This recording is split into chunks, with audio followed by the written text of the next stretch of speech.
אחר הצהריים טובים. Good afternoon. המושב הזה עוסק, למרות שהייתה תחרות, This, although there was some competition previously about U.S.-Israeli relations, ארד ומרקם, אשמח מאוד אם תפסיקו להפריע.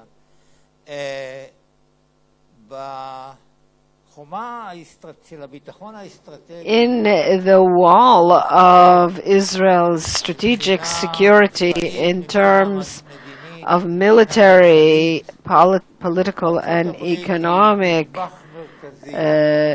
terms, the U.S. is a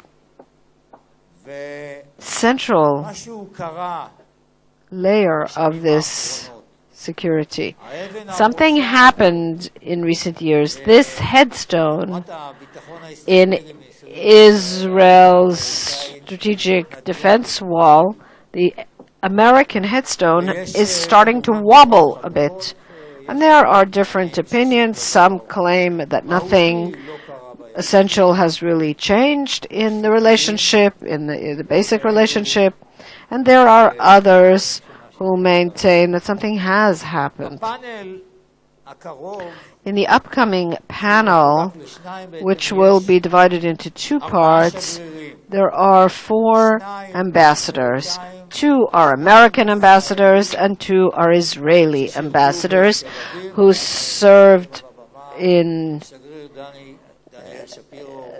We have with us Ambassador Daniel B. Shapiro, who is the current U.S. ambassador, and I hope he will be the ambassador for many years to come.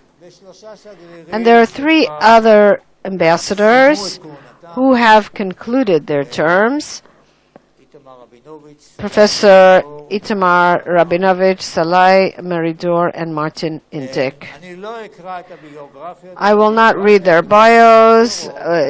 Danny Shapiro's bios you can open up on page 42 in the booklet that you received, and I think that will be enough for the ambassador and me, and I'm now giving the floor. Mr. Ambassador, just a word, you will need to compete with the bottles of the First Lady, because I understand the report is going to be released at 4 o'clock. I'm sure you will manage to get the genie back into the bottle. תודה, עודד, אני חושב. Thank you, Oded, for the warm welcome. And let me start by thanking General Udi Dekel and the INSS staff and the Institute's dedicated cadre of Israeli and international supporters for inviting me to this invaluable meeting. As you know, the U.S. Embassy has maintained a decades-long connection with this institution from its founding nearly 4 decades ago. In the United States, we have our ideas industry, as it's known, and it plays a pivotal role in our national security community, generating new ideas and solutions, providing well-informed and reasoned analysis that enriches the policy and public discourse, affording opportunities for informal diplomacy and track 2 dialogue, and last but not least, offering a training ground and for policymakers to be, and a place for some self-reflection, cheshbon nefesh perhaps, if you will, for public servants once they step out of government. We believe that's a model that's fit for emulation and export, and we're very proud to maintain close ties with Israel's ideas industry through philanthropy, through partnerships between Israeli and American institutions, and through interactions with our government. And the longer I serve here in Israel, the more I've come to appreciate the enormous advantages of plugging into Israel's ideas industry, and first and foremost here in the case of one of Israel's brightest stars, INSS. Whenever we at the embassy or our visitors from Washington want to hone our understanding of the national security doctrine in Israel or improve our knowledge of the broader strategic landscape, we always come by INSS, and we always come away enriched. So kol hakavod for your outstanding and enlightening scholarship. Now, I know that this panel upcoming, as it delves into the question of how to strengthen the U.S.-Israel strategic alliance, and I assure you that is a goal I heartily endorse, It's likely to get into some of the hot-button issues in our relationship that have been making headlines recently. That's a worthy discussion, an especially worthy one for a distinguished panel like this, particularly a panel of ex-ambassadors. Now, as I told Udi, as we discussed my participation here, I want there to be no ambiguity whatsoever, and I want no one to misconstrue my presence on the program. So let me take this opportunity to restate what Secretary Kerry has stated clearly and repeatedly. The United States has not acted and will not act in any way to intervene in the Israeli election or in the debate that Israeli citizens are having about their next government. We have great respect for the Israeli people and for Israel's democratic processes, and we look forward to working closely with whatever government Israelis choose. Now, our positions on the most sensitive issues of the day, including some that will be discussed, are well known. They're stated often by our senior officials in Washington, by myself, by our spokespeople. And so while we will make reference to some of them, I'm going to defer to other speakers to address them in depth, those more hot-button issues that are defining the debate in this election season. What I will do is offer some reflections on what I see as some new opportunities and some new horizons in this extraordinary relationship, and there are opportunities and horizons which I find are often overlooked. I'll talk a little bit about three elements of the unique American-Israeli alliance, three pillars, if you will. The shared values, those core beliefs that animate how our societies conduct themselves internally and internationally. Mutual interests, which we reinforce through our contributions to meeting each other's challenges. And an increasingly, but still underappreciated third pillar, that's the pursuit of common prosperity, and I'll touch on each of those. We have values that we share. That's how President Obama described it when he visited here, and our relationship has long been anchored by those shared values, the first pillar of the partnership. First and foremost, democracy, liberty, equality, justice for all of our citizens. We share these commitments. This is in a world in which freedom still struggles to take hold. And in that regard, Israel and America are leading. We lead by safeguarding the rights of our own citizens to speak, to associate, to worship freely in an open and tolerant society. We also stand shoulder to shoulder against terrorism, a scourge on humanity that must be fought, that knows no borders, that knows no mercy and no compassion. Now, Israelis have known this long before most others, and now multinational coalitions, often with the United States in the lead, are taking on this cause. And anywhere Israel is subject to delegitimization or unfair criticism, you will find American and Israeli diplomats working together to fight back. We're standing together in the fight against anti-Semitism, which has surged in recent years and even reared its ugly head in recent days in the deadly attacks in Paris and Copenhagen. And we've made clear to governments around the world, including in Europe, that there must be zero tolerance for anti-Semitism, focused efforts to stamp it out, and greater protection for the Jewish communities that are its intended targets. We, of course, all of us, are haunted by the Shoah, the Nazi genocide, one of the greatest calamities in human history, and which the international community failed to prevent. And with that in our minds, the United States and Israel are also united by a sacred commitment to prevent mass atrocities and genocide anywhere in the world. Israel and America share a common commitment to building a stronger international system for humanitarian relief. Our governments and our societies, our leaders, when it comes to disaster relief in places as far afield as the Philippines, Japan, and Haiti, and in responding to global public health crises like the recent outbreak of Ebola in West Africa. Israel and America also share an understanding that entrepreneurship, free enterprise, and innovation are the most powerful engines for human development.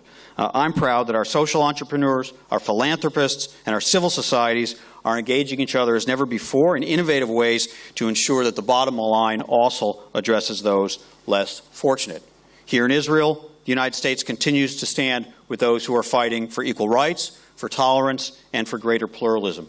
Recall when extremists attacked the Max Rain Hand-in-Hand School in Jerusalem, the United States was there the next day, standing in solidarity with so many Israelis of so many different backgrounds who rejected this gross act of hatred. And 2 weeks later, President Obama and the First Lady were proud to host students from the school at the White House Hanukkah party.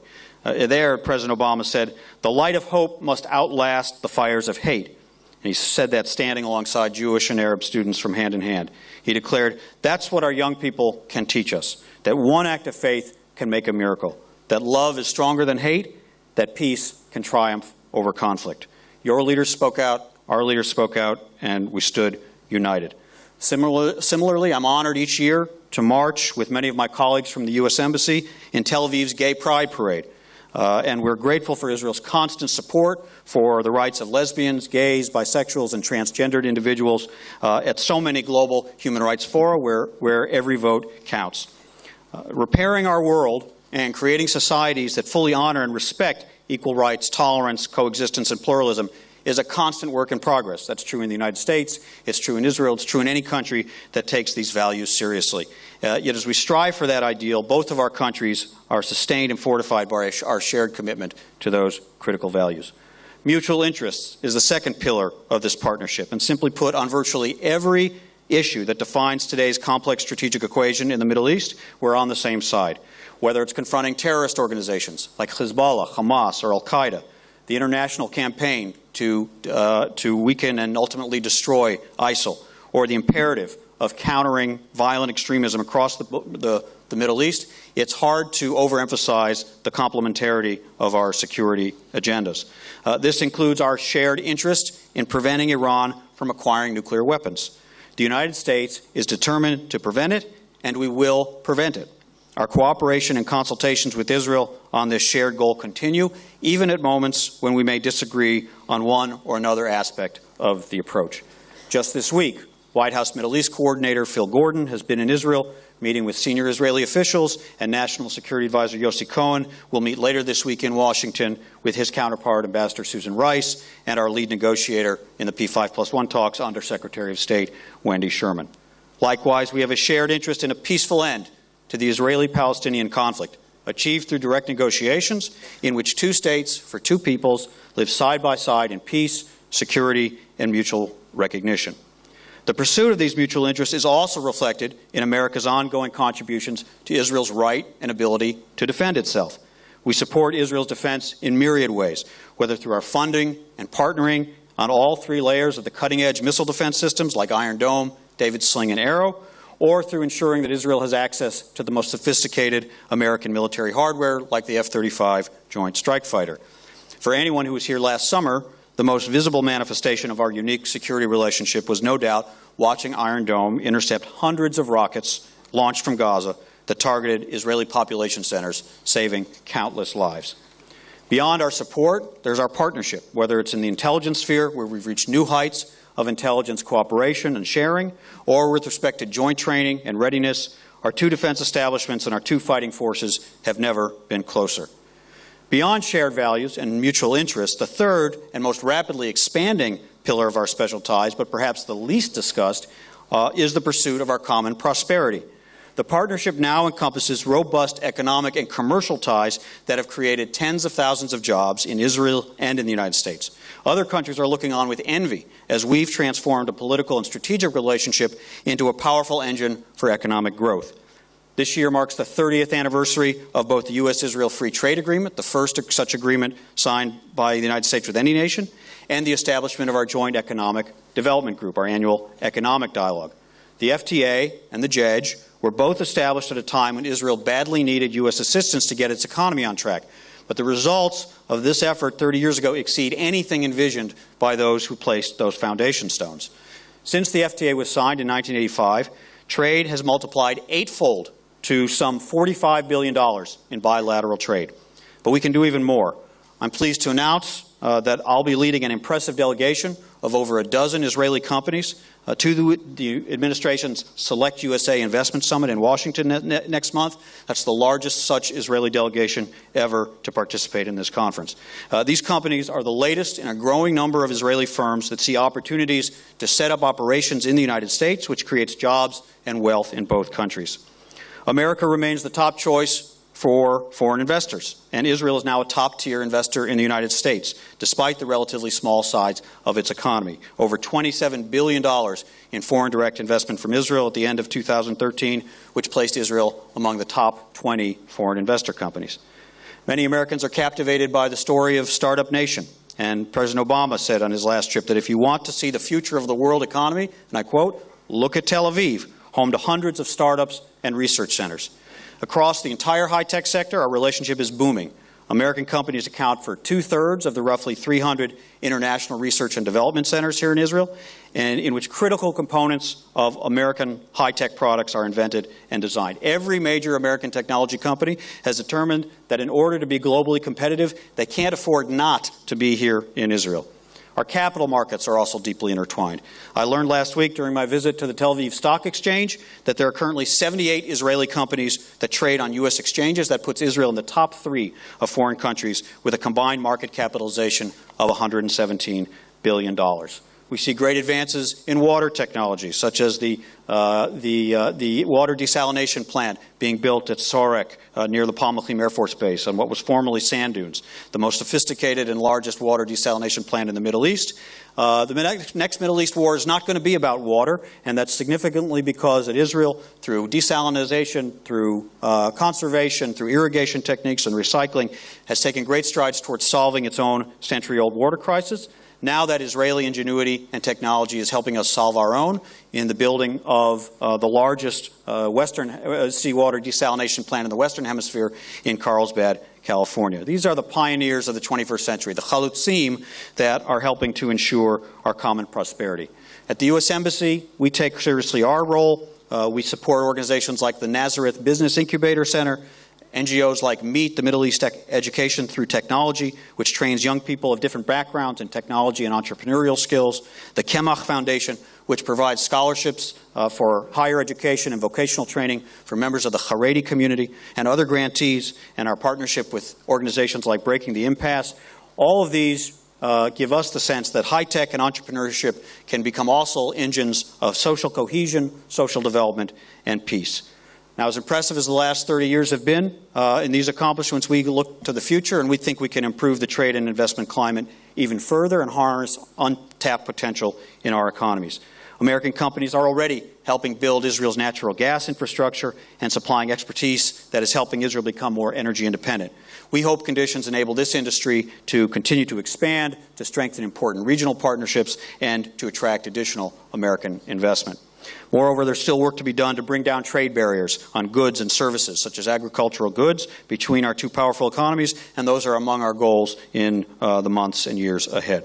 So I'll conclude by saying this is still a unique alliance, a strong alliance. It has its old historic foundations, but it also has these new horizons and opportunities built on those 3 pillars: shared values, mutual interests, and common prosperity. During President Obama's visit last year, he pledged to Israelis that America will always stand by Israel. He declared that Israelis will never be alone. Atem lo levad.